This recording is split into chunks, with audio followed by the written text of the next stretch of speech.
Os rapaces de Carballedo xa saben algo máis das culturas de América Central. A ela chegáronse a través dun obradoiro de fomento de interculturalidade e a paz titulado Contos do Mundo, Irene en América Central.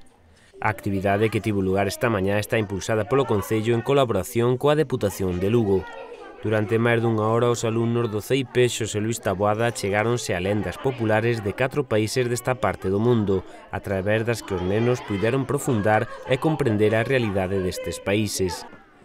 Tamén se pretendía fomentar valores como o respecto pola diferencia, a tolerancia e a eliminación de prexuízos xenófobos e sexistas, xa que nos próximos días se celebrará o Día Internacional contra a Violencia de Xénero.